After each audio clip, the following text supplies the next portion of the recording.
찬송가 543장입니다. 어려운 일 당할 때 나의 믿음 적으나 의지하는 내 주를 더욱 의지합니다. 세월 지나갈수록 의지할 것 뿐일세. 무슨 일을 당해도 예수 의지합니다.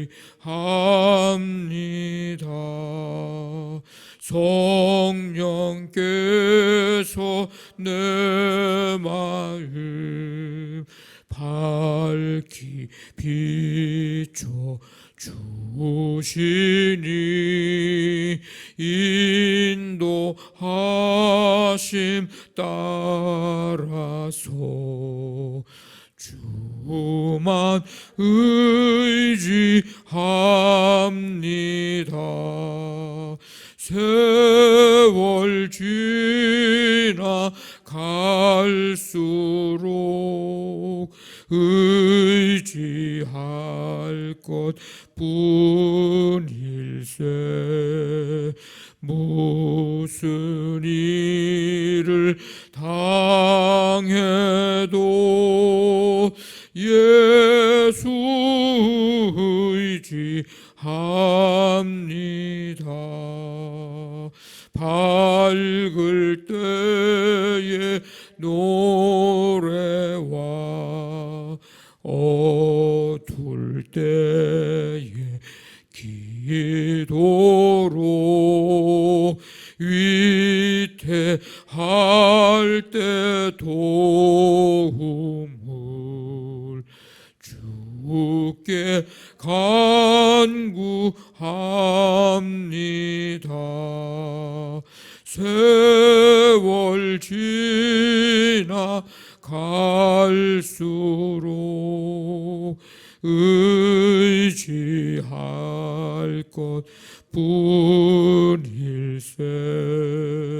무슨 일을 당해도 예수 의지합니다. 생명 있을 동안에 예수 의지합니다.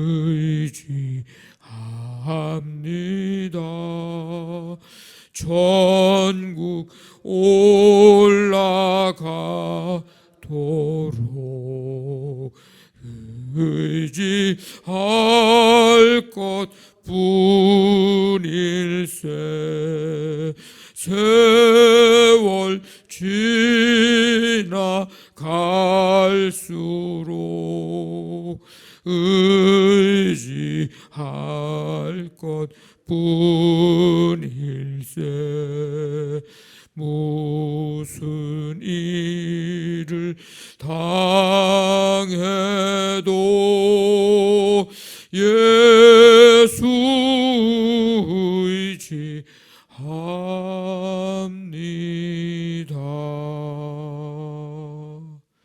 아멘. 하나님 아버지, 거룩하고 복된 주일을 예배할 수 있도록 우리를 인도해 주시고 말씀을 들으며 어떻게 기도하는 것이 잘하는 기도인지 듣고 또 깨닫게 하시며 아버지 하나님 또 그 기도할 수 있기를 결단할 수 있도록 은혜 베풀어 주심을 감사드립니다. 하나님과의 바른 관계를 맺어가고 나를 보며 다른 연약한 성도들을 보는 시간, 하나님과 사랑하는 시간이 바로 기도하는 시간임을 깨달았사오니 아버지 하나님, 우리의 삶에 그 기도하는 시간 아버지 하나님 어떻게든지 만들고 기도하며 그 시간이 가장 즐거운 복된 시간임을 깨닫고 기도하는 삶을 우리 모두가 살아갈 수 있도록 하나님 아버지 도와 주시옵소서. 아버지 하나님, 오늘도 하루의 삶을 허락해 주시고 또 믿음으로 주를 바라볼 수 있도록 먼저 이 시간 주 앞에 우리를 불러주시니 감사를 드립니다. 찬송하고 말씀 듣고 기도하며 이 하루의 삶을 시작하고 나아가오니 주께서 우리의 삶을 붙드시고 인도하시며 주와 함께 동행하는 우리 모두의 삶이 되게 해 주시옵소서. 어렵고 힘든 우리의 삶, 우리의 적은 믿음 가지고 이 세상을 헤쳐나가며 능히 이겨나가기가 힘든 이 시대의 삶입니다. 성령님 도와주시옵소서. 하나님, 우리 한 사람 한 사람을 긍휼히 여겨 주시옵소서. 더 주님 의지하고 신뢰하며 무슨 상황, 어떤 상황 속에서도 아버지 하나님, 주를 바라보는 우리의 시선 잃어버리지 않도록 도와주옵시고 주님 붙들고 나아가는 그 손 아버지 하나님 놓치지 않고 꼭 붙들고 말씀 붙들고 또 성령님께 붙들려 살아가는 우리 모두의 삶이 되게 해 주시옵소서.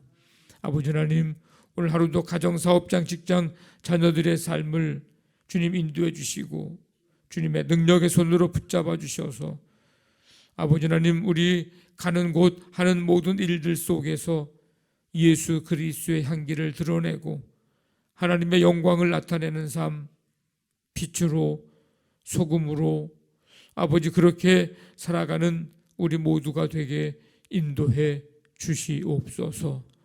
아버지 하나님, 모든 것 주께 맡기오니 주께서 함께 하시고 돌보시고 품으시고 안아 주옵소서. 예수님의 이름으로 기도하옵나이다. 아멘. 에스겔서 17장 1절부터 10절까지입니다. 에스겔서 17장 1절부터 10절까지 한 절씩 교독하겠습니다. 여호와의 말씀이 내게 임하여 이르시되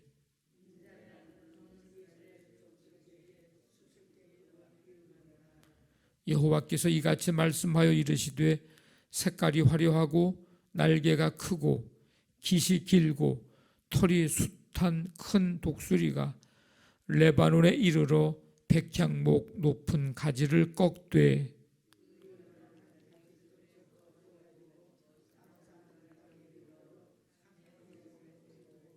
또 그 땅에 종자를 꺾고 옥토에 심되 수양버들 가지처럼 큰 물가에 심더니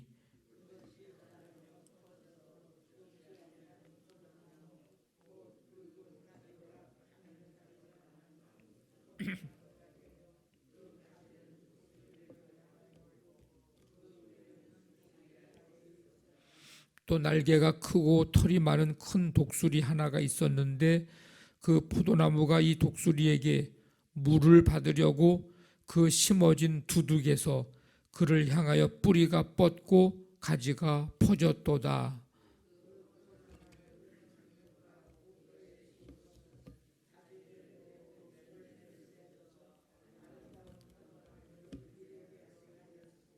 너는 이르기를 주 여호와의 말씀에 그 나무가 능히 번성하겠느냐?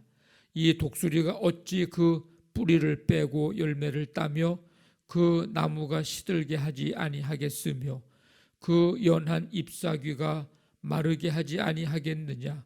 많은 백성이나 강한 팔이 아니라도 그 뿌리를 뽑으리라. 볼지어다 그것이 심어졌으나 번성하겠느냐? 동풍에 부딪힐 때에 아주 마르지 아니하겠느냐? 그 자라던 두둑에서 마르리라 하셨다 하라. 아멘.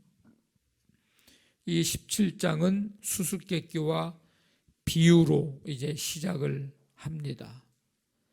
하나님은 이스라엘 백성들에게 이 수수께끼와 비유로 전하라 이렇게 에스겔에게 명하셨습니다.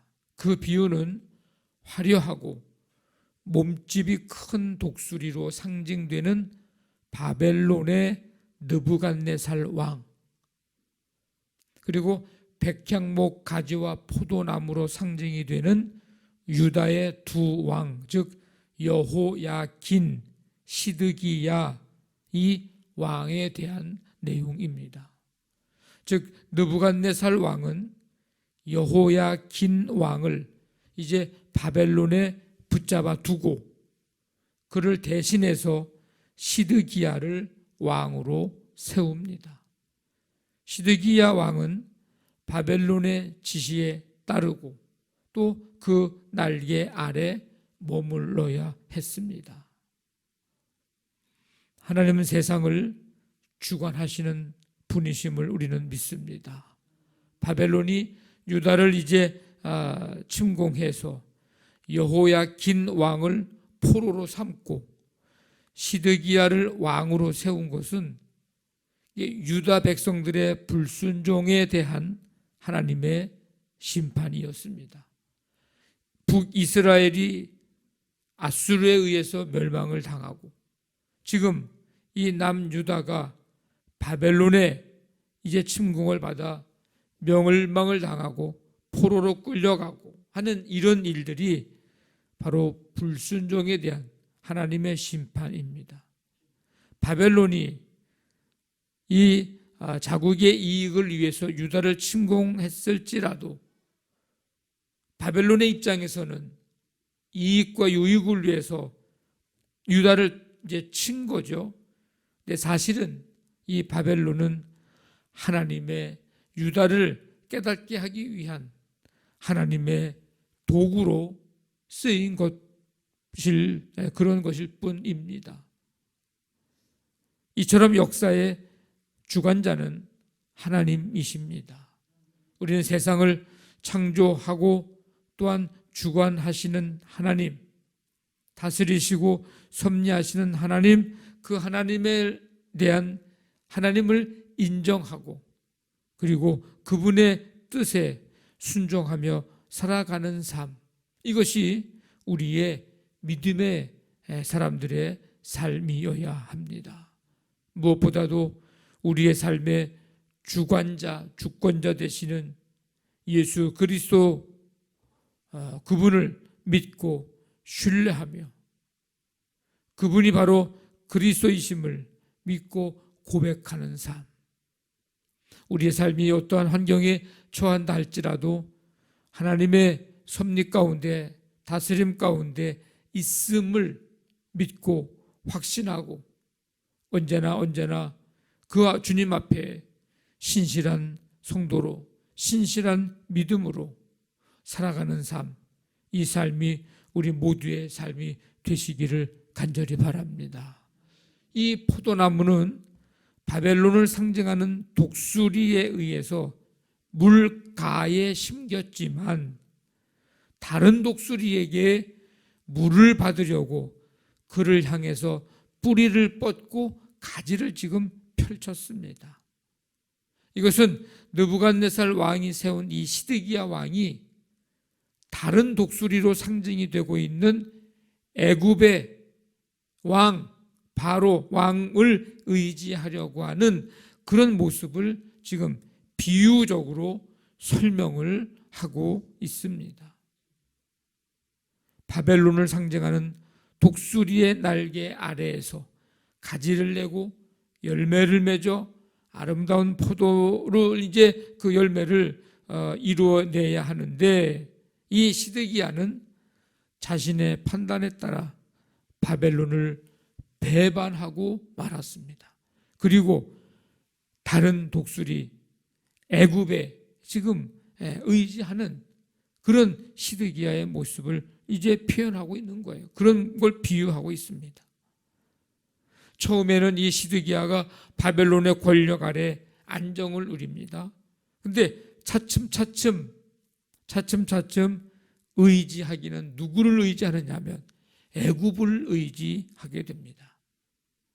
이것은 하나님의 말씀과 계획보다 당시의 국제 정세를 보면서 자신의 생각과 판단을 더 신뢰한 결과입니다. 더 큰 강대국인 애굽을 의지해야 우리가 살겠구나. 우리나라가 뭐 잘 되겠구나. 뭐 이제 이익이겠구나. 뭐 이렇게 이제 시드기야가 생각을 한 거죠. 당시에 가장 강대국이니까.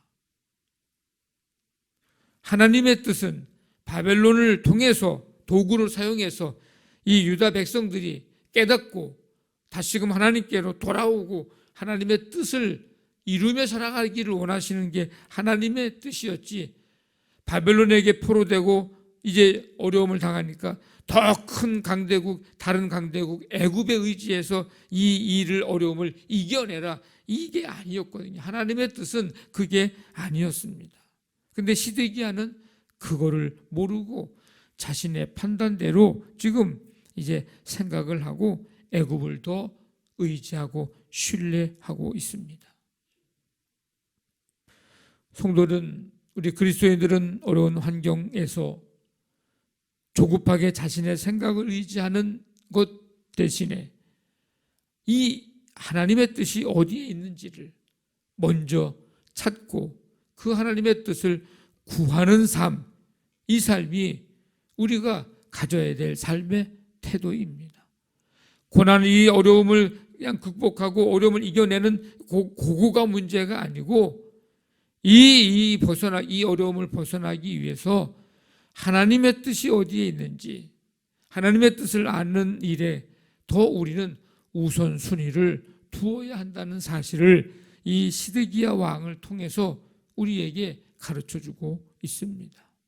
내가 지금 요즘 의지하고 살아가는 것은 무엇인가?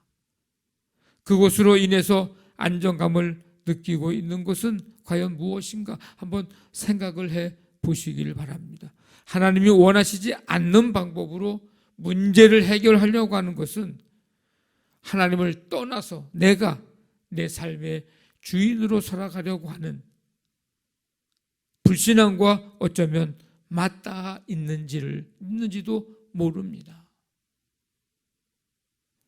우리의 삶을 주관하시고 섭리하시고 다스리시는 하나님을 신뢰하면서 겸손히 하나님 의지하는 삶을 살아가시기를 바랍니다. 하나님은 포도나무가 기대하던 바와 달리 번성하지 못할 것이라고 하십니다. 독수리가 그 포도나무의 뿌리를 뽑고 열매를 따서 나무가 말라버릴 것이라고 말씀합니다. 이 포도나무는 사람이 많지 않아도, 팔 힘이 강하지 않아도 쉽게 뽑히는 연약한 나무입니다. 하나님은 동풍이 불어서 그 나무가 마르게 될 것을 선언하십니다. 이것은 바벨론을 배반한 이스라엘이 결국 바벨론의 침략을 받아 멸망당할 것을 비유적으로 보여주고 있는 모습입니다. 바벨론이, 이스라엘 남유다가 바벨론이 한번 딱 쳐들어와서 딱 다 포로로 끌려간 게 아니고 여러 번 침공을 해서 마침내 이제 포로로 다 끌려가게 되는 그런 상황이거든요. 하나님은 바벨론을 배반하고 애굽을 의지한 시드기야의 노력이 실패로 돌아갈 것을 말씀하십니다. 일부 사람들은 시드기야의 방법이 지혜롭다고 생각했을지도 모릅니다. 눈에 보이는 것은 애굽을 의지해야 뭔가도 얻어낼 수 있고 바벨론을 또 침공하는 것도 도움받아서 이겨낼 수 있을 거라고 생각을 했기 때문이죠. 하지만 하나님의 뜻보다 인간적인 방법을 추구하는 것은 결국 실패로 이어질 수밖에 없다는 것을 말씀해 주고 있습니다. 어려운 일을 당했던 때 여러분 한번 가만히 돌이켜 보면서 그때 내가 가장 먼저 찾고 먼저 의지하고 먼저 신뢰하고 했던 분이 하나님이었는지를 한번 여러분 생각해 보십시오. 아니 지금 혹시 어려운 때를 맞이했다고 그런 상황을 만났다고 여겨진다면 우리가 먼저 찾고 의지할 분이 하나님이시라는 사실을 다시 한번 깨닫고 또 하나님을 신뢰하고 철저히 의지하시기를 바랍니다. 우리가 하나님의 뜻과 섭리를 다 알 수 없지만은 그래서 더 하나님의 뜻을 알아야 그 뜻대로 살아야 합니다. 오늘 하루도 하나님의 말씀을 신뢰하고 순종하며 하나님을 의지하고 붙들고 살아가는 복된 하루가 되시기를 주님의 이름으로 간절히 축원합니다. 아멘. 말씀 붙들고 기도하시고 교회를 위해서 우리 한 주간의 삶, 또 이제 목요일에 어르신 가을 여행, 11월 6일 우리 추수감사주일 온 가족 함께 예배, 이 모든 일들이 있는데 모든 일들 가운데 하나님 함께해 주시옵소서. 가정사업장, 직장, 자녀들 오늘도 다스리시고 섭리하시고 눈동자같이 지키시고 주님의 능력의 팔로 붙들어 주옵소서. 치유의 은혜 이 나라 이 민족과 세계 열방 가운데 하나님 긍휼을 베풀어 주옵소서. 우리 간절한 마음 가지고 함께 기도합니다. 하나님 아버지 감사합니다. 오늘도 우리에게 생명을 허락해 주시고 이 새벽 주 앞에 나와 찬양과 경배드리며 다시 한번 우리가 어떤 상황과 환경 가운데 있을지라도 하나님을 더 신뢰하고 하나님을 더 의지하고 하나님을 더 붙들고 나아가는 삶이어야 함을 깨닫게 해주시니 감사를 드립니다. 오늘 우리의 삶이 그 삶이 되기를 원합니다. 이 시간 말씀 붙들고 기도의 제목들을 가지고 간절히 기도하는 성도들의 간구를 들으시며 인도하시고 응답하시며 오늘도 우리 모든 성도들의 삶을 다스려 주시옵소서. 하나님만이 영광을 받아 주시옵소서. 함께해 주실 줄로 믿습니다.